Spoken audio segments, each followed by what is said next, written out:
A Wonder Woman leak reveals more info about the action RPG. We got an interesting Black Myth Wukong situation, new versions for popular games, and way more gaming news to go over. And I discovered something interesting about Greedfall 2 that I wanted to touch on in this video. So let's go. Starting with an announcement that weirdly enough was not part of the Ubisoft Forts, but I don't get why, because Beyond Good and Evil is getting another remaster called the 20th Anniversary Edition, and it's already dropping on June 25th, so this coming week. It will be in 4K 60fps, and this comparison with the HD remaster from Sayu 1 it totally shows some nice improvements with this new version. And it will also include a brand new mission connecting it to the second game. This exclusive new mission also reveals more about the narrative link to Beyond Good and Evil 2, showing Ubisoft's enduring commitment to the franchise. Like, it has been a while since Ubisoft publicly confirmed that the sequel is still in the works. We still only have this 5-year-old look at the game with no meaningful updates since, but I don't think the fact that the 20th anniversary is launching now is any indication that the long in development sequel is close. Like in 2022, they hired their lead writer. Like, that's not a good look if 2 years ago you were still making huge changes to the story 5 years after announcing the game. But yeah, I would be shocked if Beyond Good and Evil 2 is not out before the end of this console cycle, so the end of 2028.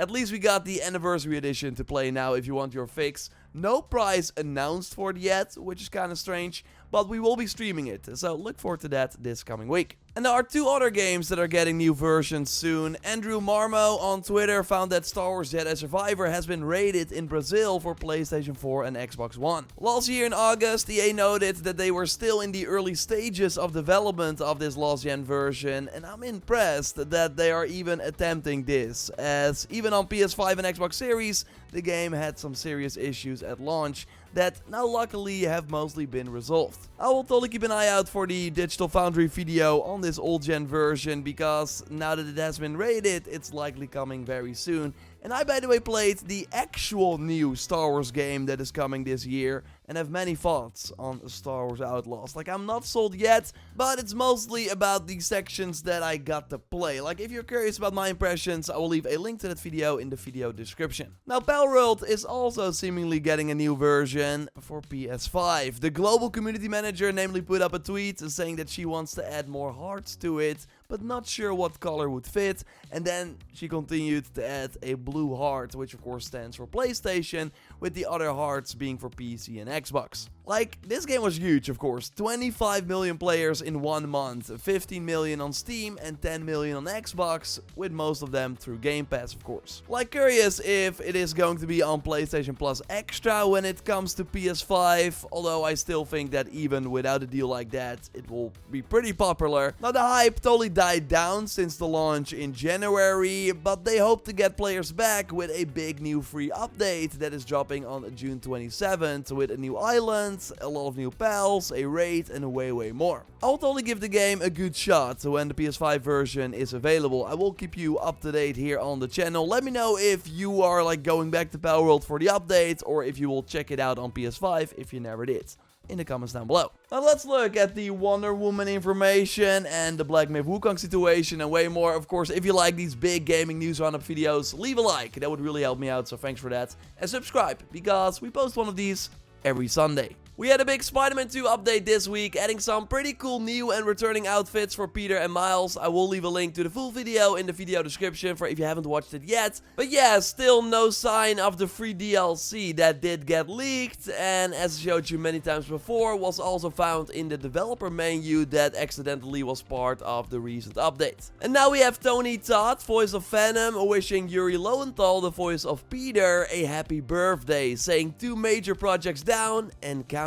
I can't wait to toast with a great scotch. Now, one of those projects is of course Spidey 2, and while I saw many people speculate what the second one could be, he's likely referring to Dota Dragon's Blood that they're both in. But the and counting part is the most interesting to me here. Like, this totally implies that standalone Miles Morales style Venom game is in the works. According to leaked documents, this title is seemingly planned for 2025, followed by Spider-Man 3 in 2028, as probably a cross-gen launch title for PS5 and PlayStation 6. So now we have Tony's tweet kinda reiterating that this is likely still the plan. When we know more, I'll of course let you know here. And yes, that's another big game for the already huge 2025 lineup. But we're still getting the early access for Greedfall 2 this year, and some press and creators actually got to play the game at Summer Game Fest, and I was like clicking around and I saw the IGN preview and was shocked. There's namely a huge change to something that I thought was actually really fun in Greedfall 1, the combat. Sure, it was not as redefined as other action RPGs, but thanks to the defensive options and different weapons and abilities, it had quite a lot of depth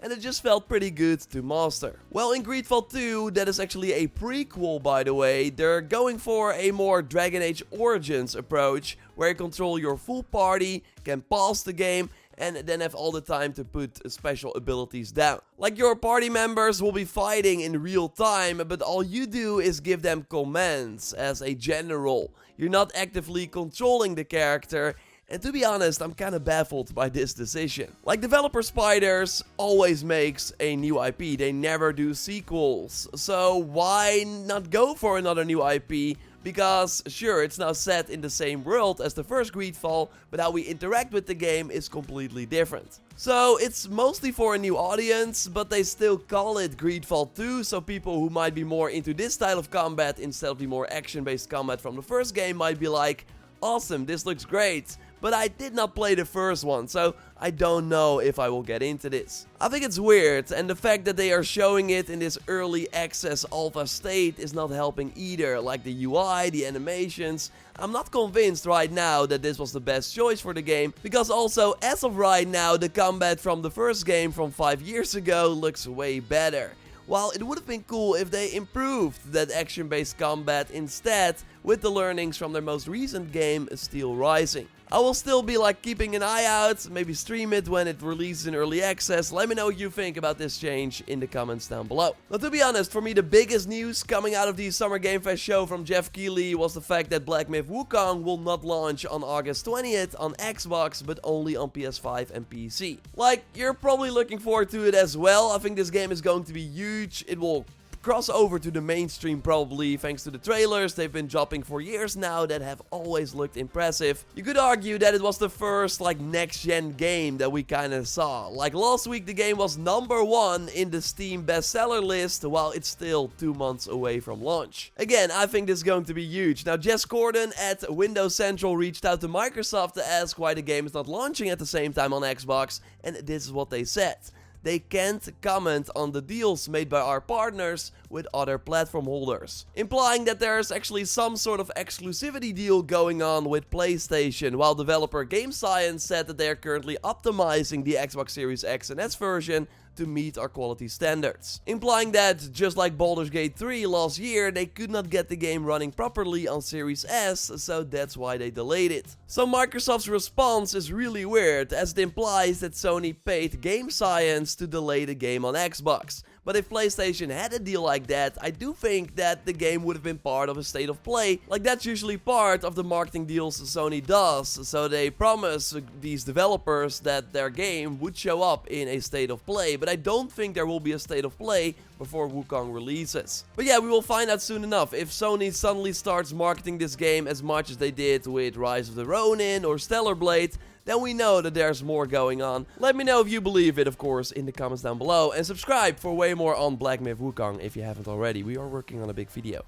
Yes, I said we got new Wonder Woman info, so let's quickly go over it. Like, I cannot show you the new concept art that was part of the leak. It looks really cool though. Google Wonder Woman game concept art and it should show up. So Warner was doing a survey that revealed some interesting tidbits about the game. Like, there should be quite a lot of combat variety with tiara throws, bracer force slams, bullet deflection, flying attacks, spear thrust, and archery abilities. It's noted that we can fly across the open world of Themyscira, and sorceress Cersei has invaded Diana's homeland, so we have to stop her, and well, the Nemesis system will of course play a role in it. So we will encounter iconic DC characters as well as a unique cast of procedurally generated allies and enemies, and through the power of the Nemesis system, they will remember your choices and actions and react according to their own beliefs. Like, this game is of course being made by the team that did Shadow of Mordor and Shadow of War, and it seems like the Nemesis system will get an interesting upgrade with more personality for the AI that we fight and recruit. I can't wait to get a new look at the game. I said it before, but I do fear that having this in like 2025 might overshadow it, looking at how stacked that year will be.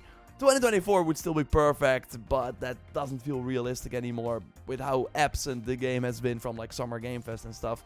But yeah, I will keep you posted when we hear more about Wonder Woman and can finally look at some like gameplay and stuff. I can't wait. Now, no surprise, but this coming week we of course have the launch of Beyond Good and Evil, the 20th Anniversary Edition. We will do a stream of it. The launch of the Palworld update will be on the 27th, and we will be covering way more from the Elden Ring DLC.